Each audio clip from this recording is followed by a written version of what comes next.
Hey everybody, and welcome to the Gingerbeard Mark podcast. This week's guest is the brilliant Paul Zenon, but just quickly, if I can bend your ear a little bit before we get into that, if you want to support the show and what I do, if you listen or if you watch, both apply, is the classic cliched way now of liking, commenting and subscribing. So leaving a little review on Apple or Spotify if you listen to this, or dropping a little comment underneath on YouTube. It all helps, and I really do appreciate it.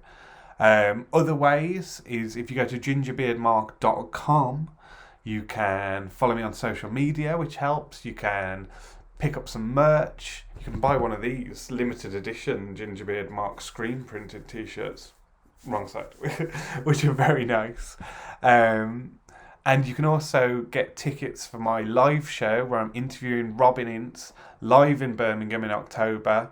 So all of that's there. Gingerbeardmark.com will take you to all of that. So I appreciate anything you want to do, whether from a like all the way to a ticket to the live show. It all means the world to me, so I really appreciate it. Anyway, enough shilling. This week's guest is the excellent, the brilliant Paul Zenon, magician, comedian, con man, storyteller, raconteur, which I think is just a posh way of saying storyteller. I might be wrong about that.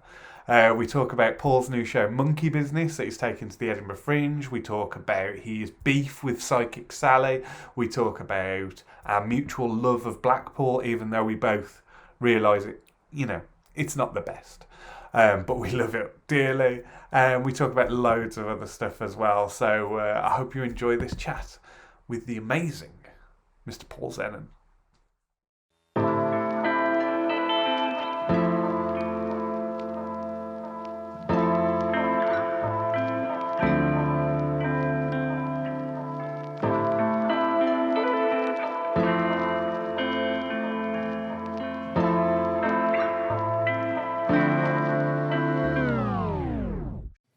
How are you, Paul? I'm all right. So slightly fading after the last couple of days, just doing tryout shows. So it's always a bit of a pressure job. But you're only stood there talking for an hour, but it feels day after you feel like you've done a workout. Yeah, I bet. And it doesn't help as well. It's like a beautiful day in Brighton, and I've dragged you inside. That's all right. I'm pretty nocturnal anyway, so a bit of a vampire on the quiet. Yeah. Yeah, it was like your only requirement was like, don't make it too early in the day. Yes.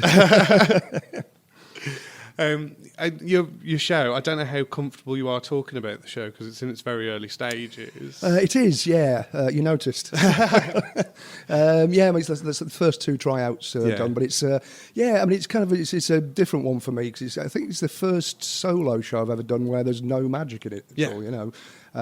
So it's kind of right outside the comfort zone. But it's sort of an idea I've had on a back burner for years. So kind of through the pandemic and the lockdowns, that was kind of at the back of my mind, you know.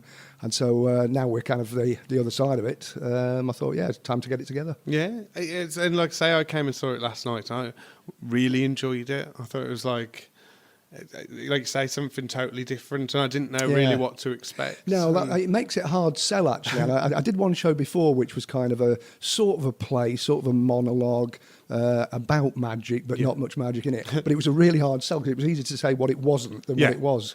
It's not a magic show, All right, well, what is it? Yeah, exactly, yeah. I mean, and it's not, it's not stand-up. It's not out and out. Hopefully it is funny in parts. But it's kind of it's storytelling. Really. I was going to say there was a term that I don't know if I read it or I saw it, and you said it was like a live documentary. And there's definitely an element of that to it. It was like, and it's kind of an illustrated talk, but that just makes it sound really dull. It's definitely not. And that's one thing I can say about it in the stage it's in at the moment. It's definitely not dull. Yeah, you can see the audience's face when I set up the overhead projector at the start. It's right, back at school. Yeah, immediately back. It's got acetates out of a cardboard folder. That's right. Yeah, so I'm going to get some meths so you could smell the old purple printer copier thing. But it's so. Like you say, it's hard to pitch what it is, but it's like you sort of talk about the things you would buy from the back pages of comics. Yeah, it's a kind of nostalgia trip. It's I think it's described on the flyer as a deep dive into a sea of disappointment, basically. But yeah, it's basically the true story behind those weird stuff that used to get advertised in vintage American comics. You know, I won't go into too much detail about specifically which ones, because there's as you'll know, there's a few twists and tales. And I actually forgot the very last punchline as well, but there's no point saying that here. But yeah, so it's a very, very different one. And yeah, the timing couldn't have been any worse in terms of the weather, because we're in a hot room above a pub. Yeah. And they've got old school theatrical lighting in there, so it's pumping out about 3 kilowatts of heat from that. I've got a lava lamp, an overhead projector, a lit joss stick, and I'm wearing a plastic jacket. So I've lost about 2 stone in I wonder what's going to... Like, I assumed there was going to be some part of the set that we weren't allowed to see, because they were like, we're going to hold everyone down here until showtime. It was like, no, it's probably just because you'll pass out if you spend too long up. Yeah, they have the windows open as long as they can, and they've got a couple of little fans in there, but it doesn't seem to make a lot of difference. But yeah, so Edinburgh's going to be fun. Yeah, guys know what the jacket's going to be like at the end of the month. No amount of Febreze is going to shift that, you know. I find it really interesting because, like, I associate you as one of the first sort of comedians to make magicians, to make magic sort of cool. You know, like transition it from like suits and the velvet bow tie and all that bit, into like the leather jackets and stuff. And well, that was the turning point, was the jacket, actually, because I mean the whole street magic thing started in, I think, 97, and I was kind of just ahead of the curve with that. But I think going back to 1990, I did a kids series on children's BBC called Tricky Business. Yeah. And they auditioned for, they wanted actors who could do a few tricks. And so I lied about the acting bit. And I auditioned wearing kind of torn jeans, I think it was denim jacket and a baseball cap. Yeah. So that was 1990. So it was a good 7 years before that whole kind of street thing came around. And I ended up getting, I auditioned for a bit part, but I ended up getting the lead in that, and that sort of led on to a few years of TV. So that was, the kind of street magic image was from that point onwards. But I think it was 96 or 97, I sat down with a friend of mine, because I'd stopped doing kids' TV by that point, and I was going to do Edinburgh Fringe for the first time. The agent, the promoter who was taking me up there, had an ask around about me to see if they gauge any interest. And he said, the problem is you haven't got an image. Because for the kids' TV, I was wearing sort of loud shirts. Well, still am today. But there wasn't a particular look.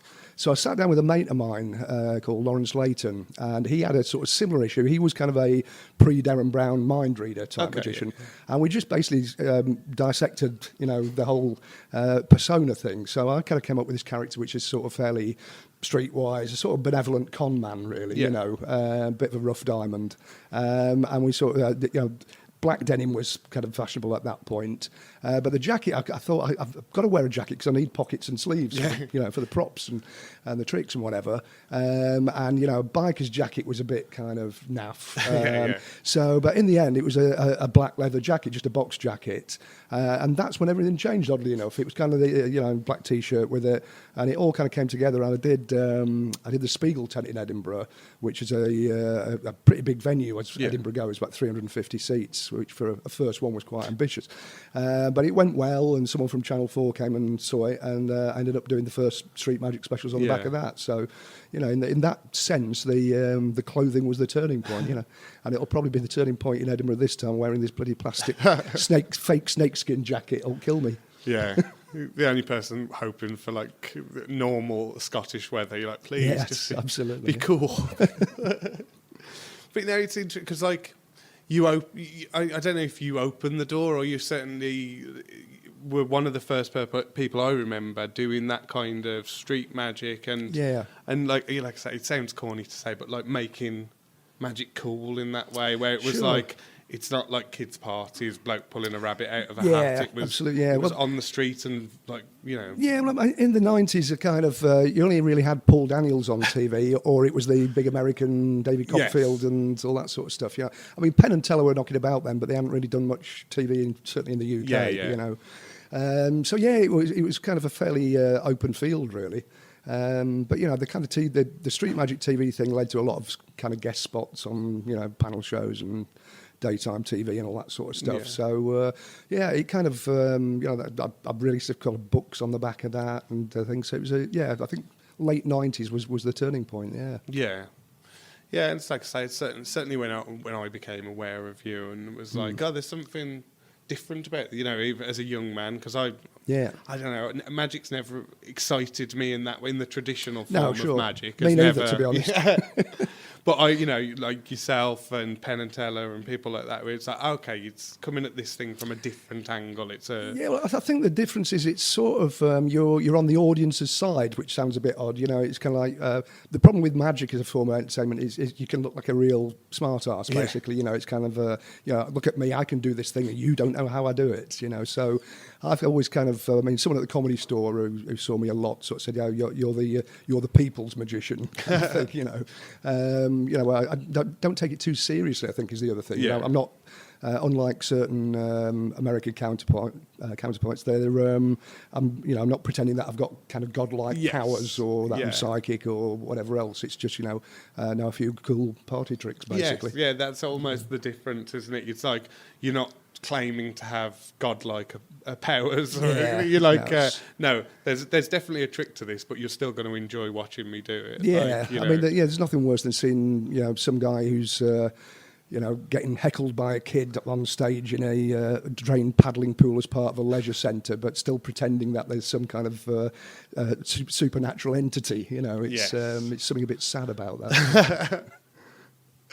And then I don't know what this says about me or it says about the joke, but I remember a joke that you told in 2012. I'm probably still telling it. Well, no, and that's the difference because it's a joke that only would have worked on that night, and I don't know why it's stuck in my head so much. Go on. What was it? Okay, so you were comparing a show at the Wolverhampton Grand Theatre.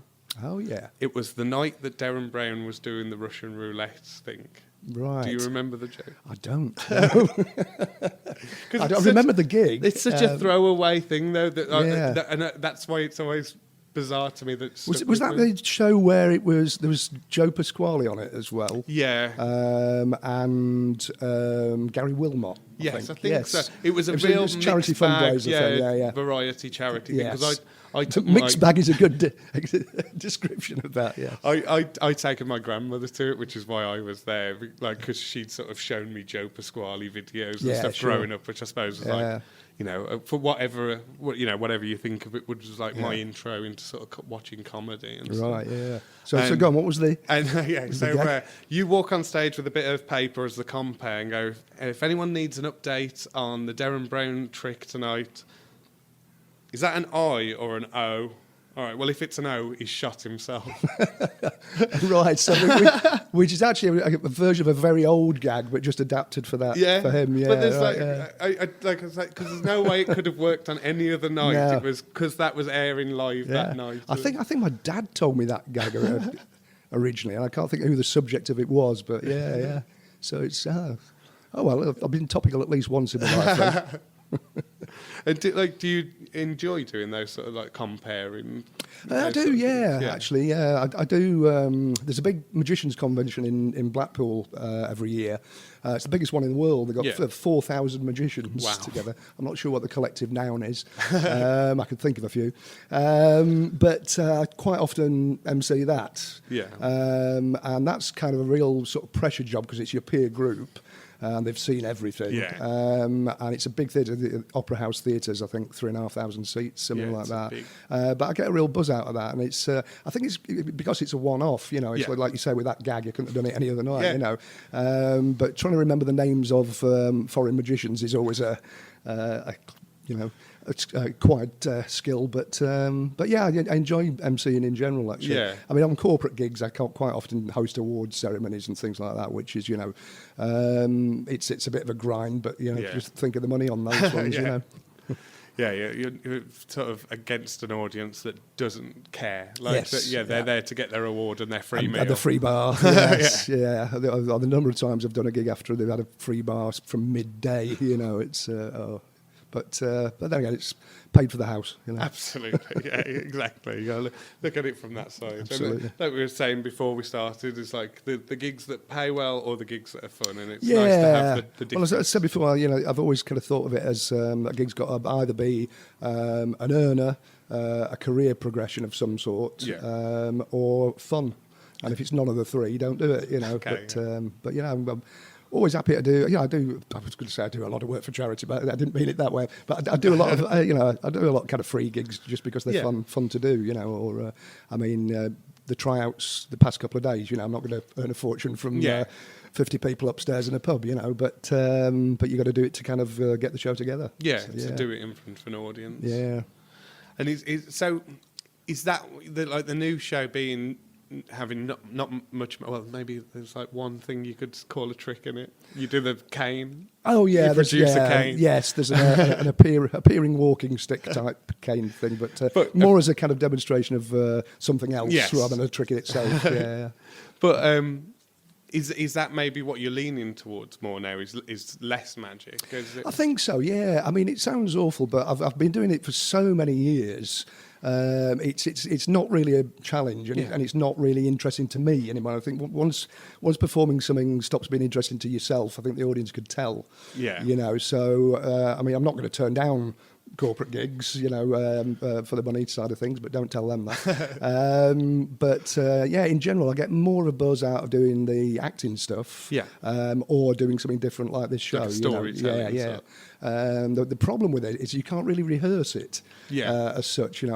Comedians have the same issue, I suppose, with stand-up. But, there's a visual side to it, and I can sort of get that together, but you have to do it in front of audience just to gauge reaction, really. So, I've sat with a bunch of mates last night afterwards, and some of the things they mentioned that they picked up on, I thought were just throwaway lines, and similarly, some of the stuff I thought would be funny wasn't. So, but that's the whole process, exactly. It's the whole kind of evolution of it, And something like in on its own could be funny, but because something else has happened just before it in the show, might not work, but you're not going to find that out until. There was a thing on the first night where they got. I mentioned they got fans in the room which were moving around, and I've got acetates on top of the overhead projector, and I think it was the second or third acetate was a picture of a cartoon ghost.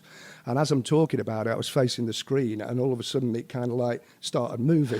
And it was the fan turning round and lifted it up. Yeah. But the timing of it couldn't have been better. The ghost came to life, So that was stuff like that you can't predict, obviously. But I wish I could keep it in. If I could actually arrange for that to happen. Yeah, get someone to turn the fan on at just the right time. Yeah.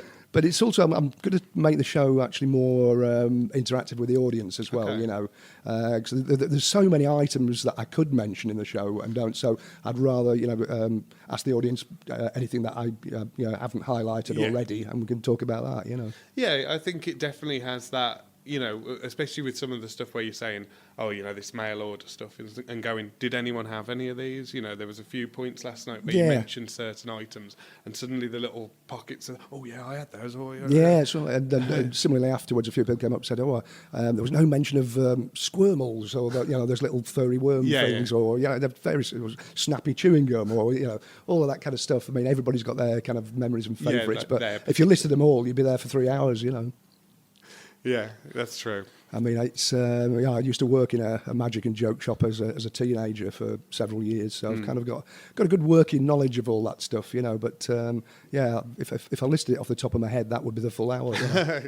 I wanted to talk to you about Blackpool anyway, because I have a real soft spot in my heart for Blackpool, as I know you do. It's my spiritual home, I think. Yeah. Yes, and spiritual hovel. I don't know. I can't think what you referred to them as, but I grew up calling them tat shops, which is like a mixture of jokes and novelties and touristy. I think I don't know if I even had a term for them. It was kind of like gift shop or novelty shop, I suppose. But it was they kind of.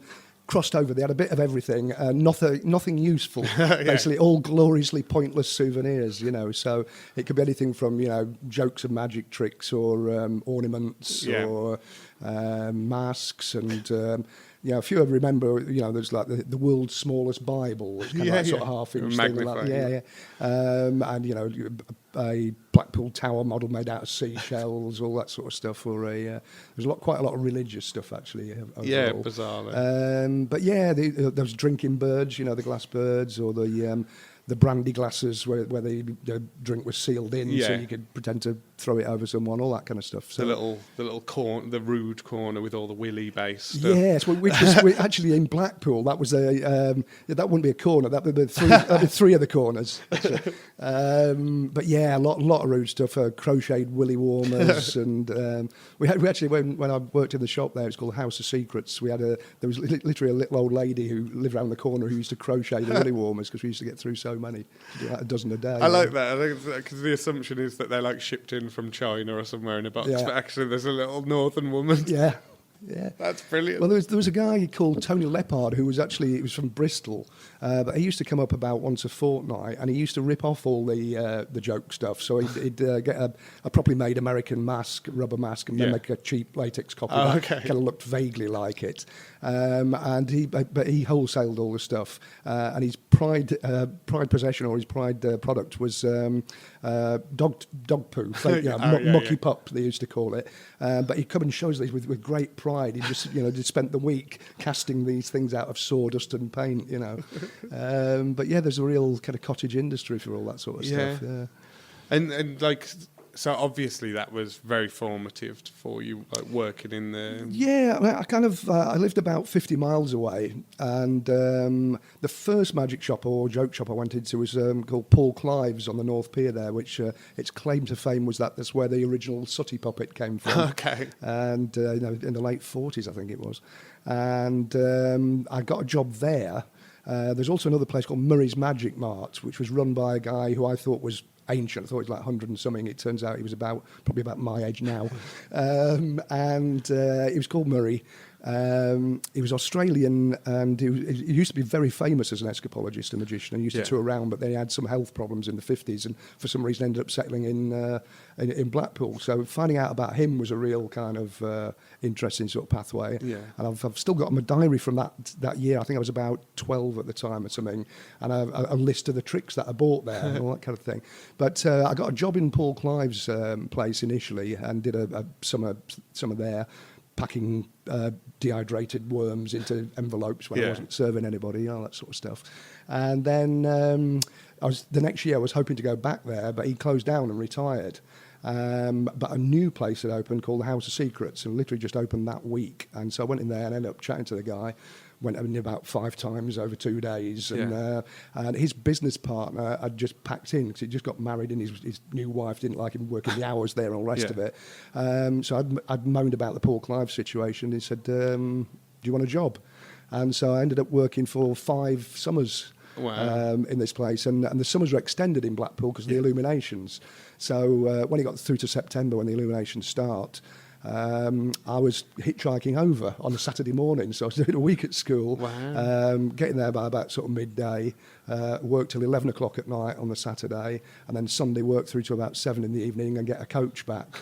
50 miles away. How old were you? I was 13 onwards, so 13 to 18, I think I did that. But you just loved going there? It was just one of the happiest times. I did a previous show called Linking Rings. I did the whole story about it. And I was saying, one part I really remember is at the end of the day, about 10 o'clock in the evening, we'd start polishing up the cabinets and hoovering the floor and all the rest polishing of it. Polishing the turds. That's a great, particularly with regard to Blackpool, actually. I remember years ago having a meeting with someone in Blackpool who was not from there, but was in charge of an arts and cultural foundation. And we chatted for a while, and he could see he was kind of, he says, "What do you really think about Blackpool?" I said, "Well, it's rough around the edges." I didn't phrase it quite like that. He said, I said, "But it's kind of got a heart of gold there behind it." He said, "Yeah." He said, I thought you'd say that." He said, "We've just finished a website, and it's taken forever to do it. It's been really expensive, and it's open for public commentary, and it's about Blackpool." And the first comment on there was, "You can't polish a turd." But then someone had put the answer to that with, "But you can roll it in glitter." Yes. And you go, that is Blackpool to me, yes. Yeah, so it was kind of, my favourite part was this closing the doors at the end of the day. I mean, we put a step ladder across the doorway, and there was a little nightclub underneath it, which was kind of rip-off joint called the Time Gap Discotheque Bar. And I used to go down there, aged 14, with £2 coins and get 2 barrel glasses of lager. Yeah. As a 14-year-old in a nightclub. We'd go up and then we'd sit there inside the shop and watch all the drunks walking past. And that was, one of the happiest times of my life, I think, actually, But also learning the trade from the guy who ran the place was called Bill Thompson. He was my sort of, lifelong mentor, really, so he kind of taught me magic. But he was also a great illustrator, great photographer, played keyboards. He was a real sort of lowbrow Renaissance man, that was the happy days, and that's I got to know Blackpool, in its heyday, really. Yeah. Before, I ended up going back there for a season in 1990, I think it was. The House of Secrets had moved location at that point, but I was on Central Pier with Linda Nolan in a venue called Maggie Mays. Stop name dropping, Paul. Stop name dropping. Well, actually, I can name drop. There was Mick Miller on there, who's a great comic. And we did the longest season I've ever done. It was 1990. We opened on the bank holiday in April, and we closed on the 6th of November. Oh, wow. 7 nights a week. So I think we did 210 shows in a row. So it was... But yeah, and again, sort of learning the trade just by doing it over and over, kind of polishing the turn. I've always, I started going there. I probably went there before as a younger kid, but I started going there probably about the same age, like 11 or 12. Yeah. And it just really captured my imagination. I was probably just naive and hadn't seen anything else, so it's like, this town's amazing. It's really difficult now because if someone goes there for the first time, they can't see what all the fuss is about, because it's as I say, it's rough around the edges these days. Although I've been working as a consultant on a new museum there, which is opening hopefully next spring, I think, called Showtown. And it's the Museum of Fun and Entertainment, so it's all about Blackpool's kind of heyday and all the, it's got different sections for comedy, dance, magic and variety and whatever. Wow. So there's kind of a reproduction of a vintage joke shop going to be in there. So although the problem is these days you can't mention lots of the things that you used to sell, true, I mean, not just the rude stuff, but anything with cigarettes connected with it, or anything that explodes, anything. So it's pretty much everything in a joke shop. I remember buying chocolate cigarettes from the little shop in the hospital where I was visiting my ill grandfather, and going, in hindsight, this is ridiculous. Selling children chocolate cigarettes in a hospital. Absolutely. But you know what I mean. And obviously, I'm not that old. I'm in my mid-30s, so it's like, within my lifetime, we were still selling weird things to kids. There's something that I didn't mention in the show last night, which was I had in my pocket all along, and there was a section about the harsher stuff that used to be sold, and you had pea blue sweets was one thing, which was like a boiled sweet, and it made your wee turn blue, But there's a version before that which was pea red sweets, and you think, geez, that. But this thing I had in my pocket last night is from the 60s, and you remember stink bombs, and they're like sort of 3 little glass vials in a box. It's exactly like that, 3 glass vials, but it's tear gas. What? Yes, actual tear gas in capsules sold in a joke shop. But it's a different days indeed. Yes. But that's like a joke, you know what I mean? Not in the practical joke kind of way, where it's like the League of Gentlemen when they do that little joke shop sketch, is like a couple of drops of this in the groom's wine, he'll piss himself. No, it gives him cystitis, can't stop pissing. It's like that kind of absolutely. Extreme. Yeah, I got immune to stink bombs when I was there because everybody thought it was really funny to drop one in the shop just as they left, and so it happened about 20 times a day. I was going to say, do you have any particular favourite sort of joke shop jokes? Because they're all kind of cheesy and tacky. They but are. I've got a bit of a collection of antique ones from before even my time. There's a lot of it used to come from Germany for some reason. I'm not sure why. And they had a lot of clockwork things, a lot of metal objects. Yeah. So there's some really nice ones with matchboxes. There's one that was still sold in the 70s, which is a wind-up thing. I mean, you pick up the matchbox and it just rattles around. There's snake eggs or whatever, and it rattles. Yeah, that's right. Well, they used to do one with the rattlesnake eggs was a ring on an elastic band inside a cup, which would wind up, and so as you opened it, it rattled. Yeah, but this was actual clockwork, and there was one matchbox where you go to take a match out of it, and a load of sparks fly out of it while making a loud noise. Yeah, and that, it's very terrifying. So stuff like that, I really like it. Just the workmanship that goes into something that's at the end of the day not useful for anything at all. It's kind of it's a labour of love, really. Yeah, there's lots of things like that, I suppose, with magicians, and where it's like this serves no other purpose than the trick that it's doing. Yeah, I like the phrase "gloriously pointless." But in the States years ago, a lot of the kind of what Shriners are. It's a bit like the sort of Masons or the Water Buffaloes. Okay. It's kind of a secret society who do a lot of work for charity. But they used to have initiation rituals, and they used to have machines that were made basically as a practical joke. So there's something where you had to kneel down and turn a dial and pull a lever, and a big boot came out and kicked you up the arse from behind. So it was all for a joke. But, this would. But these used to sell for like hundreds of dollars. These things. But it's there's a great history of practical joke stuff. Yeah. But it seems to go. I think it's kind of less physical these days. More jokes are kind of videos on the internet or viral things. There's not actually many practical objects. Yeah. And then, like, how do you feel about people exposing magic? Like, does that bother you, or it doesn't bother me? I think it's pointless. Yeah, like Magic's Biggest Secrets. Like, that was quite a popular show for a while. Well, I even had one of my tricks on there. Oh, really? Yeah, but with a different method. That was the weird thing.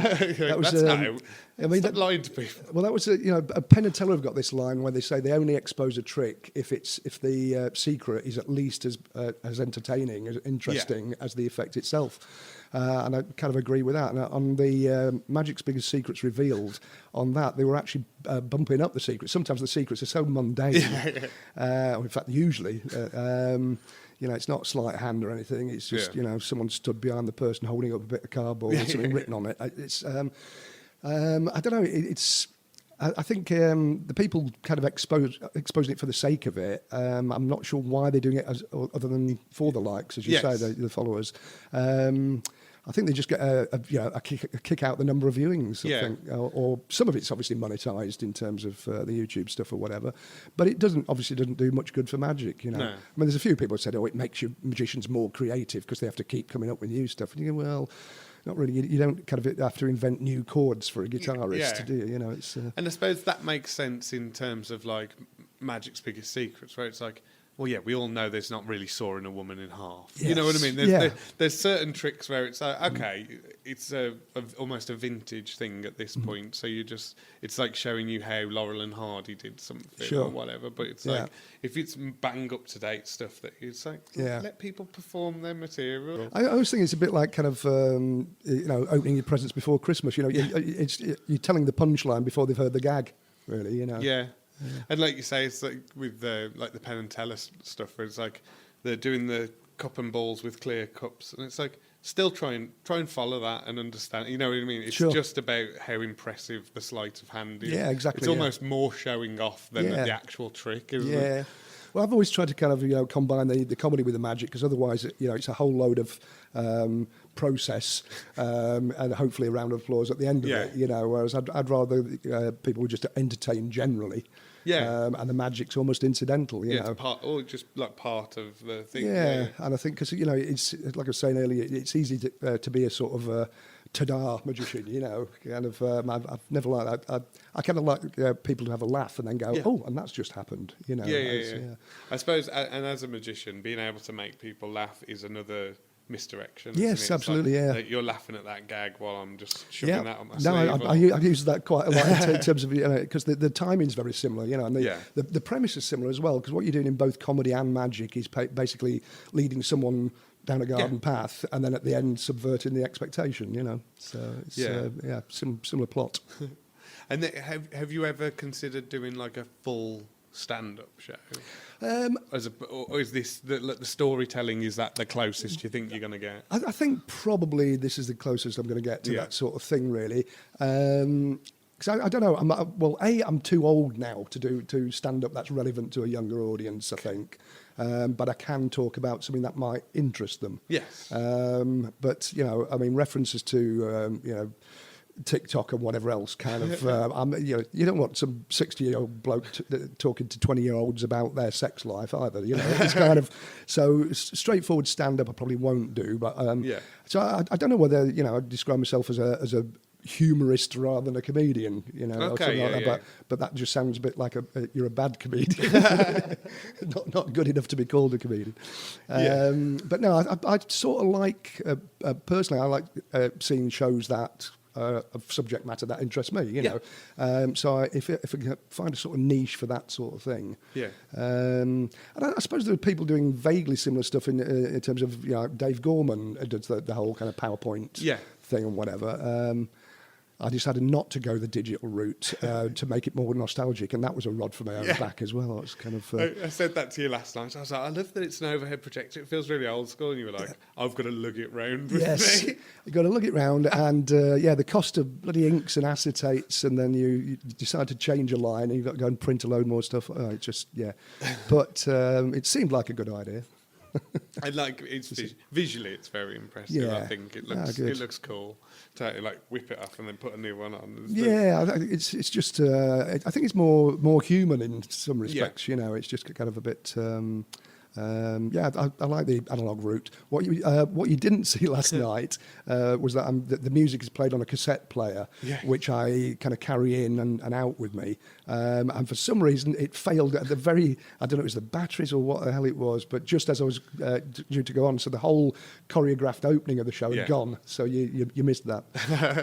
But again, it's, the whole purpose of doing the cassette and overhead is it's of that era. It's kind of 70s. It matches that, and like you say, like the lava lamp and everything. It almost suggested like a teenage boy's sort of bedroom, or the vinyl record. The vinyl record I forgot to mention in the show as well, because my mate said afterwards, he said, well, what was that about? You didn't use it. But that was a Horror Sounds. They used to sell an LP of Horror Sounds, which was great, because I looked up the track listing just to see what would be on there, because it's quite a long, 20-odd minutes aside or whatever.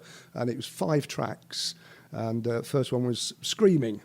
And you go, okay. And the second one was Screaming and Moaning.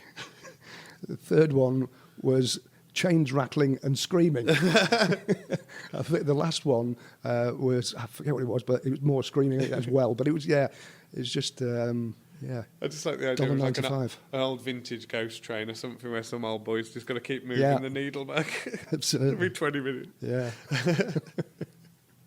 And then, like saying, like vintage ghost trains, do you enjoy all that sort of nostalgia? I do, stuff? So it's all sort of loosely magic and. Well, I'm very into the whole kind of old sideshow circus fairground imagery and all that. I've got quite a collection of. I've actually got 2 hoopla stalls, vintage hoopla stalls, which I kind of rent out for the Brighton Fringe. But I've got a lot of artwork from old fairground rides and stuff at home. And my favourite film is Nightmare Alley, which originally was a 1950s film noir thing, which is about a kind of magician who becomes a kind of mind reader, spirit medium, and all the rest of it. And it starts off set in that fairground atmosphere. I won't tip the ending. But it was remade. Spoiler film from the 50s. It was remade recently, just about 2 years ago, by Del Toro directing it. Yeah. And I wasn't looking forward to it because I thought, they're going to ruin it. But it's actually really good. Yeah. And that's all set in, there's that kind of freak shows and there's that Coney Island feel to it. Yeah. And, there's one thing about Del Toro is he's very geeky. Like he openly admits that. He's like, I'm geeky. And they got it all right as well. That was the thing, 'cause I think it's set in the 1930s and 40s. And it's very easy when they do a reproduction of a freak show or something. You go, well, they wouldn't have had that. They would have, but it's all spot on, Yeah, because I suppose the mythology of freak shows over the years, isn't it? There's some things that that's not really what they had. Sure, that's just what Freaks or one of those older films introduced. Well, I think I talk in the show about a couple of the really poor side shows that used to get in Blackpool, but I have no knowledge of those, and that was brilliant. Like they're an open con. Some of these things. Yeah, totally. Yeah. Again, we won't go into too many of them. No, I mean there's one in America which was an interesting one where belly dancing in the States used to be known as muscle dancing. So it was kind of stomach muscles sort of thing, and so they used to advertise belly dancers at the fairgrounds to get the dads in, because they'd see a bit of flesh, and so they'd charge $1 or whatever for a ticket, a live muscle dancing. And when you got in, it was some muscles from a shell tied with a bit of cotton and someone jiggling it. So you got these technically live muscles dancing. Dancing. There's, I think it's on Route 66, but I'm not sure. There's like where you see signs that's like, come and see the thing. Like you're 10 miles from the thing. And you get closer and closer. And then it's just like this odd animal that's been found, possibly a couple of animals sewn together at some point and shoved in a box, and you sort of go, oh yeah. The guy who made a lot of those just died recently, actually. Ron Higley, I think he was called, but he used to call them Zibbits. Short for exhibits, and it was the thing. It was just some made-up animal, and the original was the Fiji mermaid, which Barnum kind of made a fortune out of, which was a half monkey, half fish, basically. But it was again, it, like the comics, it was the illustration that sold it. Yes, because they had a line drawing of a classic mermaid with the hair just over the naked breasts of it. And what you actually got was this thing which was only about sort of 15 inches, high in a bell jar, looking at the most grotesque thing you've ever seen, But he charged, I think it was 10 cents, a dime museum. That was the main exhibit, and made millions. You just get sued into high heaven these days. Yeah. Straight onto Google. Yeah. I did not get to see what I was promised. TripAdvisor's not the friend of sideshows. It's because you mentioned Ripley's Believe It or Not as well, which auditorium. Is another thing that I always remember from Blackpool, and some of the two-headed sheep and the world's tallest man. And that's all. right. Yeah, and the one that always got me was sat outside. It was the bust of the guy, sort of just head and shoulders, and he's got 3 pool balls in his mouth sideways. Why would you do that? But there's that great kind of corner in Blackpool where you had that next to Madame Tussauds and the Chamber of Horrors, and then the Doctor Who exhibition just around there. I think I mentioned in the show, you went in through the TARDIS doors, and it was bigger on the inside, but didn't matter that the TARDIS was stuck to the side of a building. That wasn't important. It's like makes me nostalgic for a time I never experienced. Really, I know what you mean. I wish I kind of got to experience more of that. Yeah, well, I actually wish I'd been kind of even earlier than I was. I started going there probably late 60s as a young kid. But I got to know some people like Murray, who I mentioned, who had the joke shop. Yeah. He used to run sideshows on the promenade, and his wife played all the parts. There was one exhibit that was called the Museum of Strange Girls, and it was basically the Barker, who was a guy from, what was he called, Maskar the White Yogi, and he was a guy wearing a turban from Rhyl in Wales, and he used to do all these kind of like sort of Far Eastern style or Indian style things, sticking skewers through his neck and strongman feats and fire eating and all that kind of stuff. And he fronted this sideshow, and it was going along. It was the headless woman, and then it was the woman without a middle, and all the rest of it. So he's pulling each curtain. Meanwhile, Murray's wife was playing the part and hopping from booth to booth behind it all. So, but I love the kind of sort of chutzpah of that. The whole the balls out frontage. And was it Blackpool that you did like palm reading and stuff like that? I kind of learned to do that. I actually did it on my backpacking expedition to Greece. Okay. But I learned it when I was working in the magic shop. There's a guy who used to come in called Joe Riding, and he was very northern. He was from Preston, and he used to do palm reading. He's a magician primarily, but he used to do palm reading and tarot reading. He used to call it tarot. He used to read tarot cards. Oh, they bloody love that. And he worked out. He made a lot more money doing that than the magic. He was one of the first guys doing close-up magic, basically, in their own bars. I think he got sponsored by Watney's or some other brewery. And so he wrote a couple of booklets on cold reading psychologically, but also on tarot reading and palm reading. So I kind of learnt to do it from a magician's point of view. Yeah. But I did at the time. I used to kind of believe in that sort of stuff. Even though you were learning the tricks of it almost. It was a kind of an odd combination. So when I was 18, I set off and with me spotted hanky on a stick and got the topically, I got the magic bus to Athens, and took about 3.5 days with no toilet. I ended up the only ferry running, because it was Easter, was to Crete. I'd planned on starting at the top of the islands, working down, but I did it the other way around. At the bottom. So I went to Crete, and I was there for I was in around the islands for 5 months overall, and a lot of the places I couldn't do street shows. I was doing a bit of fire eating as well as magic at that point. So I set up in a bar and started doing palm and tarot reading, and actually made as much money doing that. But I had a couple of weird, odd experiences with it, not supernatural ones, but just kind of there's one. What really put me off is when I found out how gullible people are actually with regard to that sort of stuff. But there's one girl came up and she was visibly distressed about something, and a mate brought her up. And I did a reading, and the kind of did a circle of cards, but turned over the main indicator card, and it was the death card. And people who know about tarot know it doesn't necessarily mean death; it means a major change or a new beginning or whatever.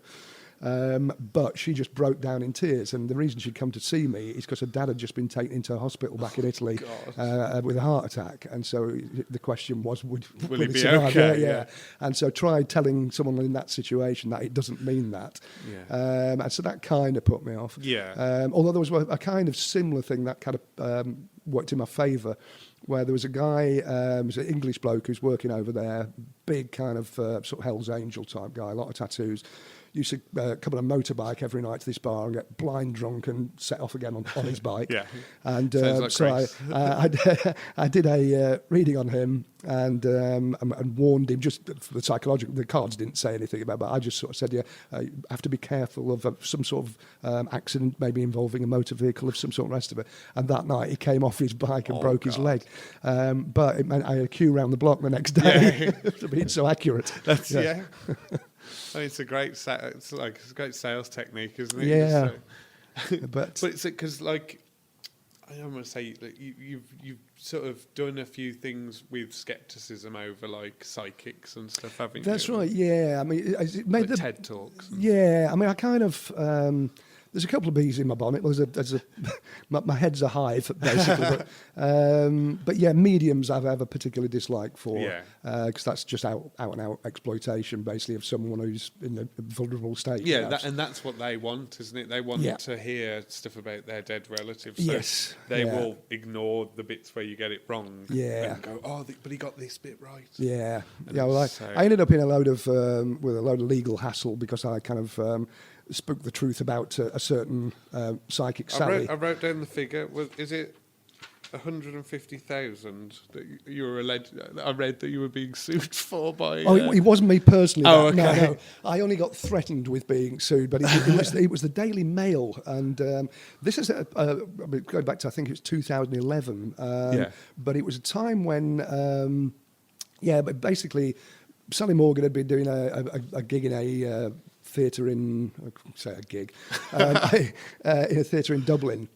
And there was someone in the audience who thought she heard the guys in the lighting box saying the words that she was saying a few seconds later. So the assumption was that they were feeding her information.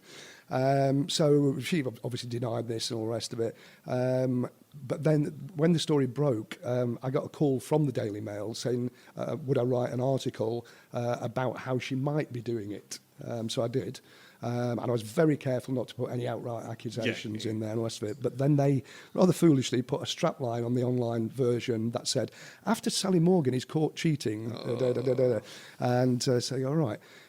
So then I ended up, well, she basically sued the newspaper on that basis. Okay. But I was on This Morning talking about it with Phil Schofield and Holly Willoughby the day after, I think it was. And I'd managed to find a clip of her taking an earpiece out because she denied this. Said she wears a head microphone and it doesn't have an earpiece attached and whatever. No one's saying it's attached. That's the key thing. But anyway, she kind of in a roundabout way denied it. So they said so Schofield on TV says, but well, we can't comment on this and whatever. I said, well, actually, because it was live. Yeah. I said, and I'd been warned not to do this, but I thought it's live. So I said, well, I think I can comment on that, and it's my personal opinion. But if you look at the psychic life of Sally Morgan, part 5, 30 seconds in on YouTube or whatever, you'll see her taking a thing out of her ear. I said, oh, okay. So the extent of the TV thing was supposed to be about a 7-minute interview and went to 15 minutes because it was so controversial. And it was the specificness of it, wasn't it? Where it was like, she said she did not get any information from those two men, and it's like, but she didn't say she didn't get any information from anywhere else. No, exactly. And obviously, this is all alleged. Yeah, no, I've got quite practiced. I haven't got 150 grand. No, I've got quite practiced at being very factual and saying, in my opinion, it's because that is actually a defence. If you said this is what I believe, I'm not saying that happened, but that's what I believe happened. You're clear. Allegedly. So that kind of went on for a while. But that in fact, that's what first turned me particularly against mediums. It is not the fact that she was suing and threatening to sue me as well. There was a later occasion on Twitter where I said a couple of things, and I got this got the letter, but we fronted it out, and I got Simon Singh's lawyer involved, and they just laid off after that. But I saw a clip of her at Southsea King's Theatre. It was the first thing I looked at when the Mail called about this thing. I thought, let's have a look at this. And there were 2 women in the audience, and she was doing a reading from a young kid. I'm hearing that song. How does it go? Layla. Oh, it's Lola. Or it's just they do that thing of being slightly off, so it sounds more realistic, on the name. And then she's saying, why have they put me behind a curtain? Which is another common sort of phrase, because the curtain could be a hospital thing, it could be a morgue, it could be a crematorium, there's whatever. So many things. And these 2 women are visibly really shaken, and they said, why is she saying I've got my toes stuck? And she said, oh, that's how she died. I said, what? She said, oh, she choked on a piece of toast. Oh, so she's saying, I got my toast stuck. You go, really? And so I did a quick search on that area, the local newspapers, and the full stories, in the local newspaper from about 9 months before. So, and you just go, it really is kind of the lowest of the low, So, but I just don't. I think it's fine. I've got an admiration for certain cons. Just when they're cleverly done, but not for someone who's actually picking low-hanging fruit. Yes. Yeah. There's the acceptable con and the non-acceptable con, and conning a kid out of a quid for his pocket money is one thing, but. Yeah. That's educational. The kid learns a valuable life lesson. Yeah. Which bringing it back really is kind of the theme of your new show, isn't it? Is like the disappointment as a child, and then it ends with you having a bit disappointment as an adult, finding out. Yeah, I think, and it's about the fact that, it's not a bad thing to be disappointed at that age, because it actually sets you up for life, because adults lie. Yeah. Basically. Definitely. There's a political parallel there, I think, Yeah, absolutely. Jesus. let's not start on politics. We haven't got enough time for that. But no, it is, and it's it's always just felt dirty to me, and and I want to. I interviewed someone recently, and they were talking about after they lost their mum, they went to see a psychic, and how close it was, and how accurate the psychic was. And it's and I want to be like, that's great, that's so cool for you, but I can't switch that bit off my brain. That's just you were probably giving more away than you thought you were giving away. Yeah, I mean, it's a common argument that if it brings a bit of comfort, what harm can it do, And you go, well, it's fake comfort, and there's that whole thing. It's kind of like sort of drug abuse, bereavement's like cold turkey, You've it's hard, but you're going to get through it. Whereas actually, if you're offering a new memory to someone of their loved one, you never get through that closure. No. It's another fix all the time. That they're still out there somewhere. And you're replacing your genuine memories with fake ones. And if it's a comfort thing, do it for free. Yeah, exactly. Yes, doing your good work. Yes, as they describe it. Yeah. There's only one psychic currently out there that deserves anyone's money, and that's Clinton Baptiste. Absolutely, yes. He was on at that magic convention I mentioned. Back in February. Yeah, he's great. I've had Alex on the show before, and Clinton's fantastic. And just takes the piss out of all those people. Yeah, totally. No, I think satire is a really good weapon in that respect. This is how silly you lot look on stage. Yes. Yeah. And the male ones always camp, aren't they? It's kind of, it's weird. It's What would make you want to do that, apart from being attention-seeking but having no discernible talent? It's Edinburgh.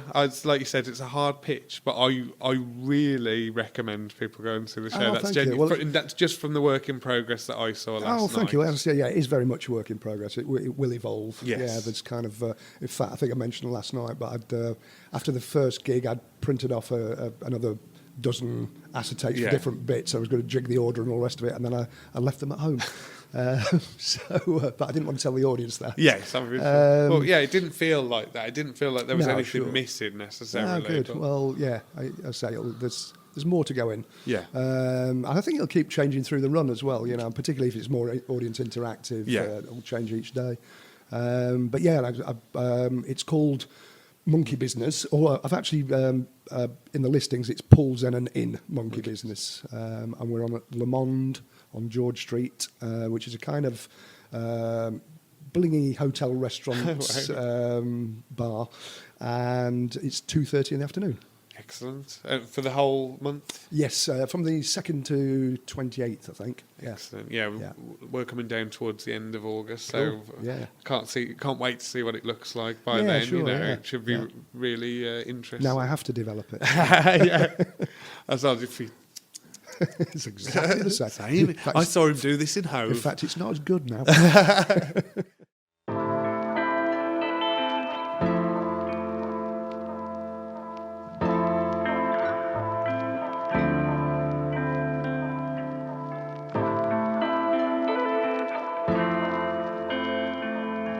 You have to embarrass yourself, Mark.